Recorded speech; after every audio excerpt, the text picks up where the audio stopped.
Welcome to the Deep Dive.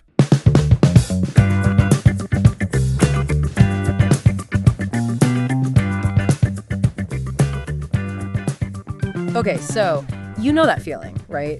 You're good at what you do, maybe even thinking about breaking free from the whole corporate thing. Yeah. But then the job search just feels like shouting into the void, sending resumes out, hearing nothing back. It's tough. It really is. And it's super common. What's really fascinating, though, is why. Why do so many talented, experienced people get stuck there? Instead of, creating their own thing. Exactly. Instead of being more proactive, more, entrepreneurial about finding work. Right. And that's exactly what we're going to dig into today. We're looking at Art Munoz's Revenue Like Clockwork newsletter. He's identified these 7 psychological barriers, basically, things that stop smart people, maybe people listening right now, from taking that leap. Yeah, from shifting to finding work on their own terms, not just waiting for a job offer. And Munoz has background here, right? Didn't he write a book years ago for grads? He did. Here's my degree. Where's my job? And what he noticed back then with new graduates, he sees again now with seasoned professionals. Well, even when you show them clear strategies for, creating their own income, finding their own projects, many still gravitate towards that idea of corporate security. Even when that security feels kind of shaky these days. Precisely. It's this default setting. Yeah. And he sees a direct parallel. It's less about the how-to and more about the mindset. Okay, so this isn't just about tweaking your resume. It's deeper. Much deeper. It's a fundamental shift from reacting, applying for jobs, to proactively finding problems to solve. Got it.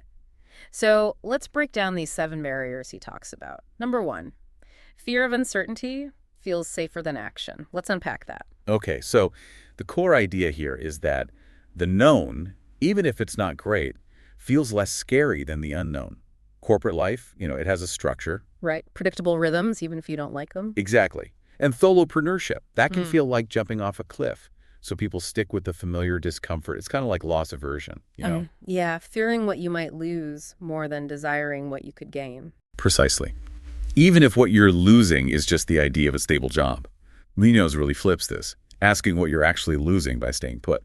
That's a good point, because, how certain is the traditional job market anyway? Layoffs, restructuring, that security can vanish pretty fast. Totally. And the cost of being unemployed, financially and emotionally, it's huge. Munoz argues the real uncertainty is often in the traditional path. So his counter is, what? Build your own certainty. Kind of, yeah. By finding problems you can solve, by offering your skills directly, you start building your own foundation. You're more in control. It's interesting because, most of us are probably a bit risk averse. Giving up that paycheck is scary stuff. Of course. But he flips it. He talks about the risks solopreneurs see on our side, like stagnation, lack of control, missing out on meaningful stuff. That's a perspective shift. It really is. We focus so much on the risks of leaving, we forget the risks of staying stuck. Sometimes the known discomfort is just easier to handle moment to moment than the unknown possibility. Okay, powerful stuff. Let's move to barrier number 2. Self-doubt keeps you stuck. Oh boy, I think everyone relates to this one. That little voice. Yeah, I'm not good enough voice, or I'm not cut out for this entrepreneurial stuff. Yeah, imposter syndrome, basically. Absolutely, it's a killer. But Munoz challenges this directly. Yeah. He asks you to, look back. Have you led a project, solved a tough problem, given a presentation that landed well? Probably, yeah. Most professionals have. Right, so you have evidence, you've done things that require initiative, problem solving. Basically, entrepreneurial skills. Maybe it's a bit like that Dunning-Kruger thing. Where competence can lead to underestimating yourself. Exactly. That doubt might actually signal you are capable. You just don't see it. So acting like an entrepreneur isn't about becoming Steve Jobs overnight. Not at all. It's about seeing your skills not just as job tasks, but as valuable assets, solutions you can offer. The reframing your capabilities. Yes. And also reframing setbacks. Yeah. In corporate life, a mistake can feel huge, right? Career limiting, maybe? But Munoz says, in the entrepreneurial world, mistakes are, they're learning opportunities, data points, chances to pivot and get better. He asks why this can't be the next pickle you work yourself out of, right? Yeah, exactly. Like all the other challenges you've navigated in your career. Why is this one different?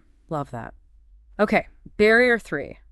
Rejection hurts, so you avoid it. Ugh. Job search rejection is brutal. It really knocks you down. It does. And because it hurts, we naturally tend to avoid situations where it might happen again, which obviously makes putting yourself out there as a freelancer really hard. Munoz has a different take on rejection in the entrepreneurial space. He does. He argues it's not the end of the line. It's often the start of a better conversation. It's feedback.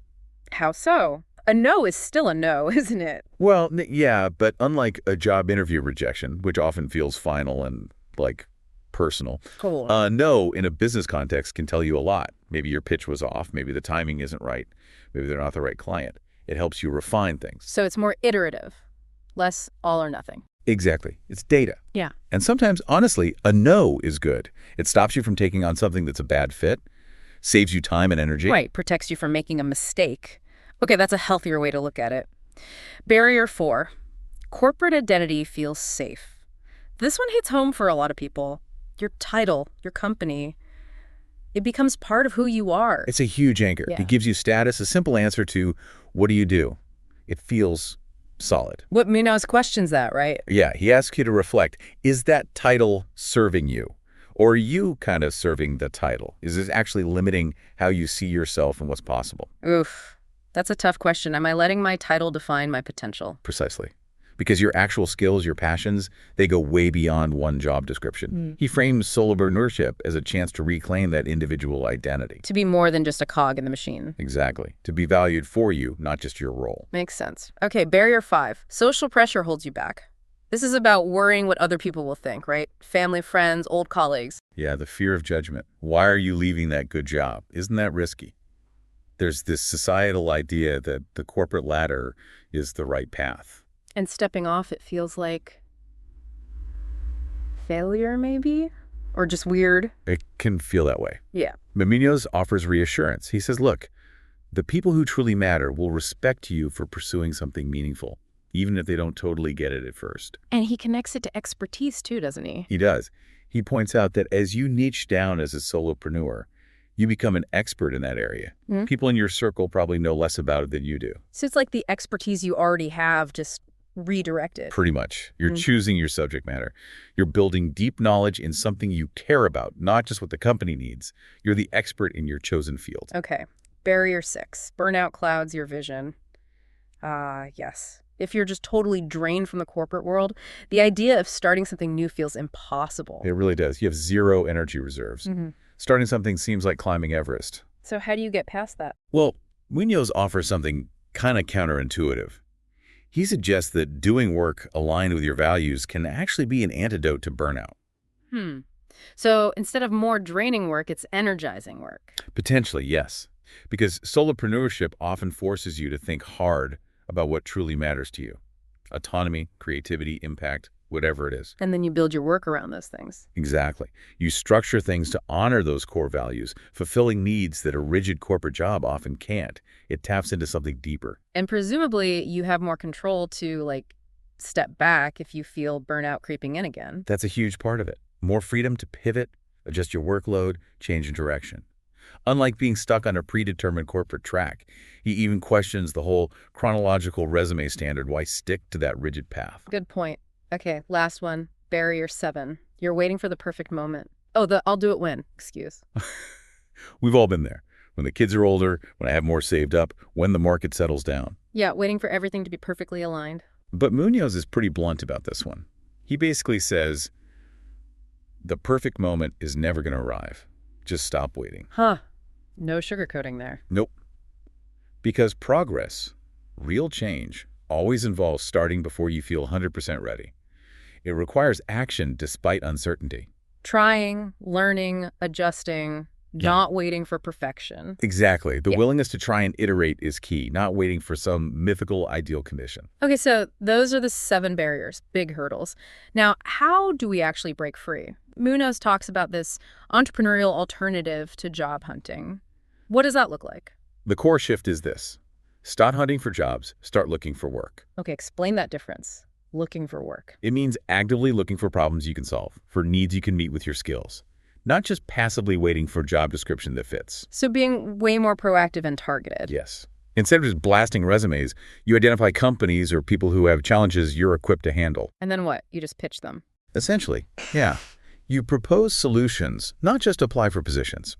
You ask for discovery meetings to understand their issues, not just hope for an interview. Trying to find where there's a real need and, crucially, a budget to solve it. Exactly. It shifts the whole dynamic. It becomes a conversation between equals exploring a potential fit. Not like an interrogation, which interviews can sometimes feel like. Right. It's collaborative. Yeah. You're approaching it like an entrepreneur. Yeah. Identifying a market need, crafting your pitch, building a relationship. And the result is you're not just another resume. You're a problem solver. Yeah. A resource. Yeah. A trusted expert they want to talk to because you might have the answer they need. That feels so much more empowering. And this connects to his idea about laughter, right? Aren't you overdue laughing at your job search struggles? Yes. That's the payoff, in a way.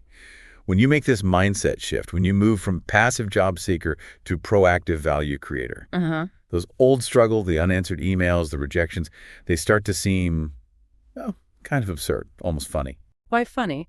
Because you're not playing that game anymore. Exactly. You've changed the rule. You're not waiting to be picked. You're creating opportunities. Resumes, cover letters, HR screening. A lot of that just becomes irrelevant. Because you're operating differently, focused on direct value. Right. So the core issue wasn't the system itself, necessarily, but the limiting beliefs, those 7 barriers that kept you stuck, playing by its rules. Got it.